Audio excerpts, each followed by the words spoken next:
வணக்கம். நீங்கள் இங்கே பார்த்து கொண்டிருக்கின்ற அப்ப வாட்டர்டவுன் லேக் என்று அழைக்கப்படுகின்ற இந்த அழகிய ஏரி கனடாவின் அல்பர்ட்டா மாகாணத்தில் வாட்டர்டவுன் என்ற நகரத்தில் இருக்கிறது.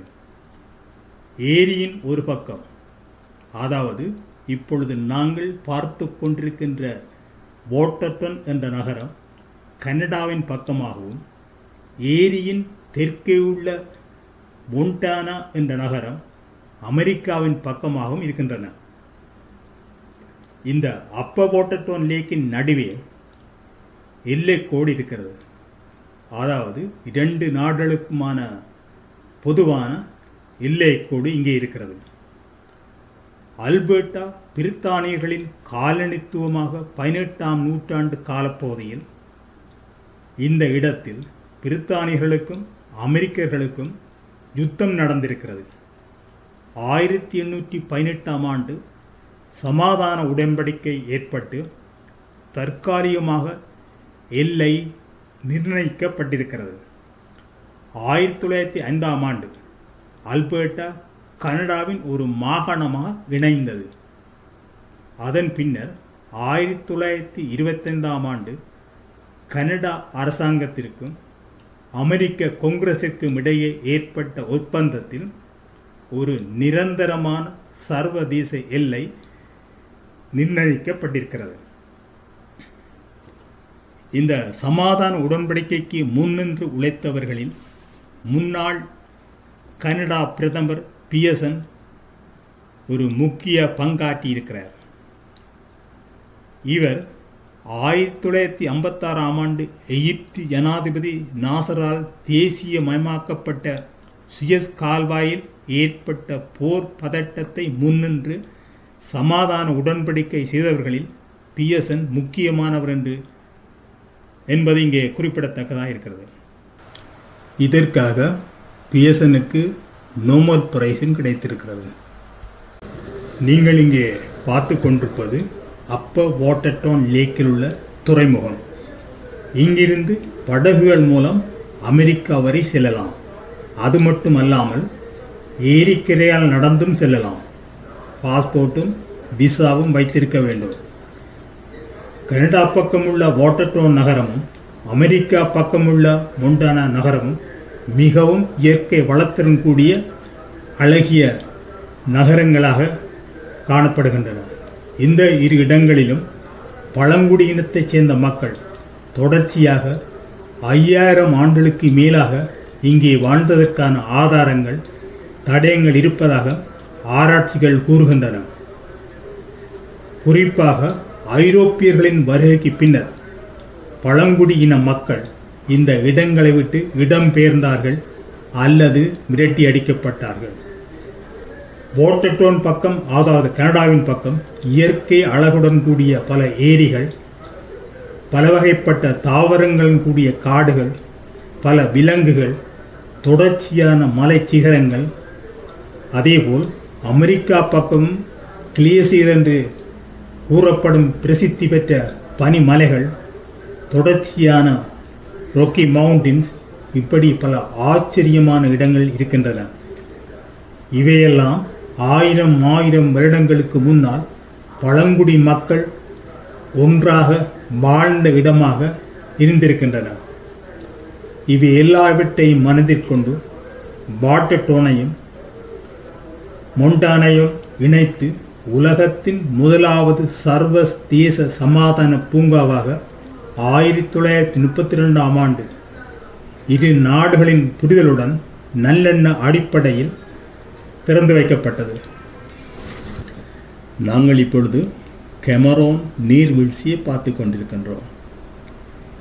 இந்த நீர் கெமரோன் ஏரியில் ஆரம்பித்து மலைகளின் ஊடாக ஓடி இங்கே நீர்வீழ்ச்சியாக விழுகிறது. இப்பொழுது இது ஒரு தெளிந்த நீராக காணப்படுகிறது. பலத்த மழை காலங்களில் நீர் மலையில் உள்ள தாதுக்களுடன் சேர்ந்து பிங்க் நிறத்தில் காணப்படும் என்று இங்கே சொல்கிறார்கள். இந்த நீர் இப்படியே போய் அப்ப வாட்டர்டவுன் ஏரியில் கலக்கிறது. கெமரோன் நீர்வீழ்ச்சியும்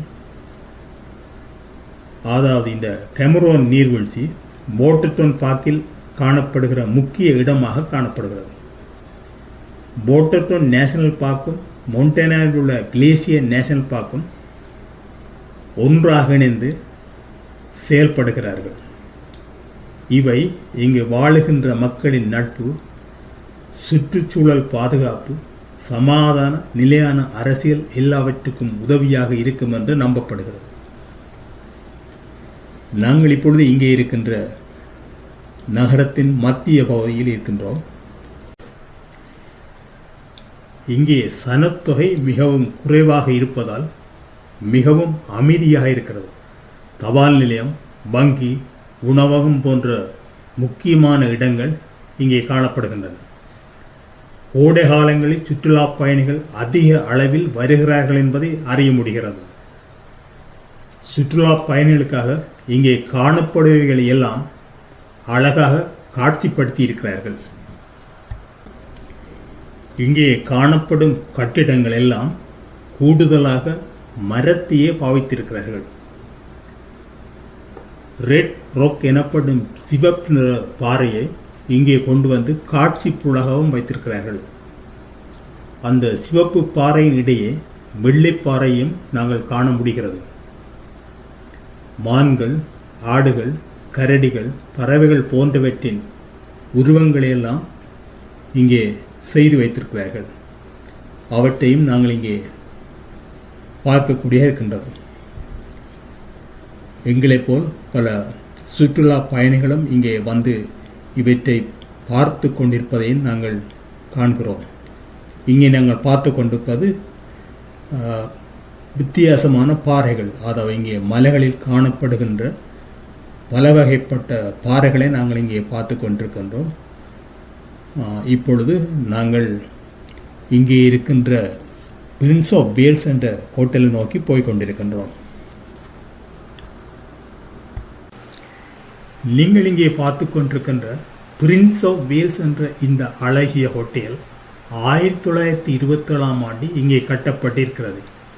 இங்கே 3 முக்கியமான பெரிய ஏரிகள் இருக்கின்றன. அவை அப்பர் வாட்டர்டன் லேக், மிடில் வாட்டர்டன் லேக், லோவர் வாட்டர்டன் லேக். இவற்றில் அப்பர் வாட்டர்டன் லேக்கையும் மிடில் வாட்டர்டன் லேக்கையும் இயற்கையாகவே இணைக்கின்ற பகுதிக்கு அருகாமையில் ஒரு குன்றுபோல் தோற்றம் கொண்ட இந்த இடத்தில் இந்த பிரின்ஸ் ஆஃப் வேல்ஸ் ஹோட்டல் கட்டப்பட்டிருப்பது ஒரு சிறப்பானதாக பார்க்கப்படுகிறது. இங்கே அதிகளவான பனி, மழை, காற்றின் வேகம், காட்டுத்தீ போன்றவை கூடுதலாக காணப்படும் இந்த இடத்தில் அதை ஒரு சவாலாக ஏற்றுக்கொண்டு இந்த பிரின்ஸ் ஆஃப் வேல்ஸ் என்ற ஹோட்டலை இங்கே கட்டியிருக்கிறார்கள். வாட்டர்டன் நகருக்கு ஒரு அடையாள சின்னமாக காணப்படும் இந்த ஹோட்டலில் இருந்து கொண்டே இந்த வாட்டர்டன் நகரை பார்ப்பது மிகவும் சிறப்பானதாக காணப்படுகிறது. 19ஆம் நூற்றாண்டின் முற்பகுதியில், குறிப்பாக 1904ஆம் ஆண்டு அல்பர்டாவில் முதலாவது ஓய்வு கிணறு இங்கேயே, அதாவது வாட்டர்டனில் அமைக்கப்பட்டது. அந்த காலகட்டத்தில் பலர் இங்கே வந்து போயிருக்கிறார்கள். இதனால் பிரின்ஸ் ஆஃப் வேல்ஸ் என்ற ஹோட்டல் முக்கியமாக கட்டப்பட்டதாக இங்கே கூறப்படுகிறது. இங்கே பல அரசியல் கூட்டங்கள் உட்பட பல வியாபாரம் சம்பந்தப்பட்ட கருத்தரங்கள் நடைபெறுகின்றன. இந்த பிரின்ஸ் ஆஃப் வேல்ஸ் ஹோட்டலின் அதிக பகுதிகள் மரத்தினாலேயே கட்டப்பட்டிருக்கிறது என்பது ஒரு முக்கியமாக குறிப்பிடப்பட வேண்டியதாக இருக்கிறது. தொடர்ந்து பயணிக்கலாம் பாருங்கள். இப்பொழுது நாங்கள் இந்த வாட்டர்டனில் இருந்து அமெரிக்காவுக்கு போகின்ற பாதையால் வந்து கொண்டிருக்கின்றோம். இங்கே இந்த போர்டர் காலை 9 மணியிலிருந்து மாலை 6 மணி மட்டும் திறந்திருப்பதாக இங்கே குறிப்பிட்டிருக்கிறார்கள். போகின்ற பாதையில் ஒரு பக்கம் பள்ளமாகவும் மறுபக்கம் மலையை வெட்டியும் பாதை போட்டிருக்கிறார்கள். இப்பொழுது நாங்கள் அந்த எல்லை கோட்டுக்கு கிட்டவாக வந்திருக்கின்றோம். இந்த அழகிய மலைகள், ஏரிகள், காடுகள், புல்வெளிகள் என்பவை பார்ப்பதற்கு மிகவும் அழகாக இருக்கின்றன. இந்த எல்லையிலிருந்து அங்கால் போவதற்கு ஆதாரங்கள் இல்லாதவர்கள் அல்லது போக வேண்டிய அவசியம் இல்லாதவர்கள் இந்த இடத்தில் திரும்பி செல்வதற்காக இந்த பாதையை ஒரு வட்ட வடிவமாக போட்டிருக்கிறார்கள். அப்படியே திரும்பி நாங்கள் மறுபக்கம் போகலாம். இங்கே இந்த அமெரிக்கா கொடியும் கனடா கொடியையும் இங்கே நாங்கள் பார்க்கக்கூடிய இருக்கிறது. அதாவது இந்த எல்லையில் கனடா கொடியையும் அமெரிக்கா கொடியையும் நாங்கள் இங்கே பார்க்கக்கூடிய இருக்கின்றது. இதை முடித்துக்கொண்டு நாங்கள் இப்படியே இங்கே இருந்து கல்கரியை நோக்கி பயணம் செய்யலாம். போகின்ற பாதைகள் எல்லாம் இயற்கையின் அழகை பார்க்கக்கூடியதாக இருக்கின்றது. இங்கே காற்றின் வேகம் அதிகமாக இருப்பதால் பல இடங்களில் விண்மில் போட்டிருக்கிறார்கள். அதாவது விண்மில்லிருந்து எலக்ட்ரிக்கல் பவரை இங்கே பல இடங்களில் எடுக்கிறார்கள். அதை நாங்கள் இப்பொழுது பார்த்து கொண்டிருக்கின்றோம். இப்பொழுது நாங்கள் தொடர்ந்து கல்கரியை நோக்கி பயணம் செய்து கொண்டிருக்கின்றோம்.